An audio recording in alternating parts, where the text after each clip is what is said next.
تو آپ نے نالین مبارک اتارنے نہیں کی یا عرش کی طرف بڑھتے ہوئے اتارنے کی کوشش کی، تو اللہ تعالیٰ نے فرمایا نہیں، نالین کے ساتھ آ جاؤ۔ تو جو علماء سے سنا ہے، آج اس کو اس کی کوئی تحقیق نہیں ہے، تو پھر وہ کہتے ہیں یہ بھی شرف ملا کہ تم عرش پر گئی اور یہ حکم ہوا کہ نالین مجھے تم بتاؤ۔ تو پھر وہ نالین اپنی بات سناتی ہے، اے وقت سن، میں تو ایک ادنا سا جانور تھا، یعنی جانور تھا، مجھے پھر جانور کو جو ہر شخص ہانستا ہے، بھگاتا ہے، گھاس کھلاتا ہے، نہیں کھلاتا، ایسا ہی جانور تھا۔ مجھے مجھ پر ایک کسائی کی نظر پڑی، اس نے پسند کر لیا، 4 روپے دے کر مجھے خرید لیا، لے گیا مجھے کسی بزبہ خانے میں، مجھے لٹا دیا، پھر اس نے چھری پھیری، میں تڑپنے لگی، میرا خون بہنے لگا، میں سمجھ گئی کہ میں گئی کام سے، میں تو ختم ہوں نہیں۔ پھر اس نے اپنے تیز ترار جو اس کے چاقو تھے، جو اس کی مختلف اوزار تھے، وہ مجھ پر وہ چھریاں پھینکنا شروع کر دی، میرے ٹکڑے ٹکڑے کر دیے، اور میرے اس جسم کی کھال اس کو اتار کر پھینک دیا۔ پھر اس نے اس کھال پر کسی اور نے اس کھال کو قسم کیا، کچھ پیسے دیے، وہ پوری کہانی بتا رہا ہے، اور اس پر نمک چھڑکا، کیا نمک پڑا، میں تو جل گئی۔ نمک جب لکڑی پر پڑتا ہے تو کیا ہوتا ہے؟ پھر اس نے پھر وہ ساری باتیں بتاتے بتاتے کہتا ہے، پھر میں کسی موچی کے ہاتھ کر گئی، اس نے سن کیا، واہ واہ یہ کیا اچھا چمڑا ہے۔ پھر اس نے اپنی زور آزمائی شروع کر دی، پھر مجھے کاٹا پیٹا، اور پھر مجھے ایک کسی سانچے میں ڈال دیا، پھر مجھے میرے اوپر اپنے زوردار مترکوں سے مجھے مارا پیٹا، پھر مجھے سلائی کی، میری سلائی کی، میں دیکھتی رہی سارا منظر، یہ کیا ہو رہا ہے، تکلیف برداشت سے باہر تھی۔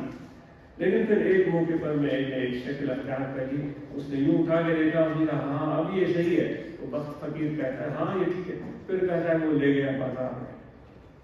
وہ کسی دکان پر جا کر اس نے اس کو بیچ دیا چند روپوں کے عوض۔ اس دن حکم ہوا تھا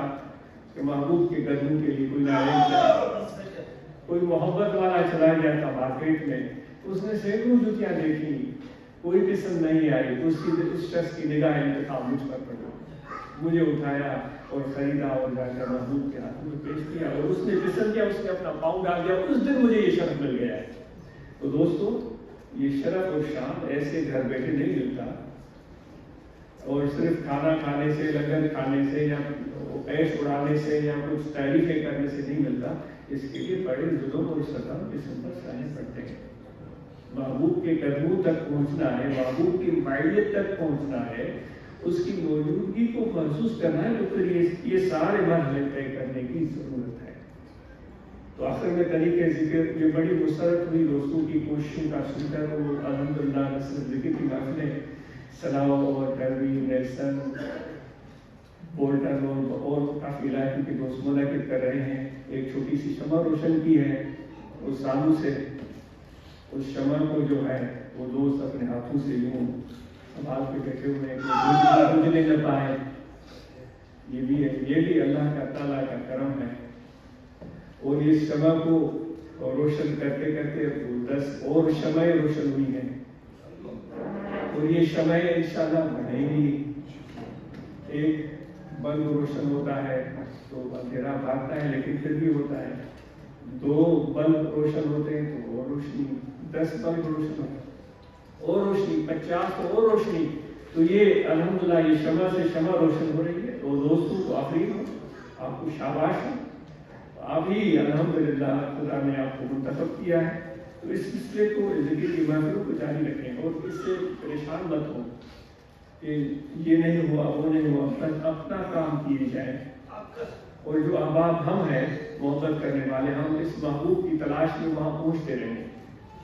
وہاں بیٹھیں ان لوگوں کے ساتھ جو میرے محبوب کا تذکرہ کرتے ہیں، جن کو دیکھ کر محبوب یاد آ جائے، اللہ تعالیٰ یاد آ جائے، جن کے ساتھ بیٹھ کر مرشد کامل کا فیض مل جائے۔ ان کے ساتھ ہم بیٹھنے سے گھبرائیں گے، کبھی کام آ جائیں گے، مجبوریاں آ جائیں گی، بہانے عذر ملیں گے،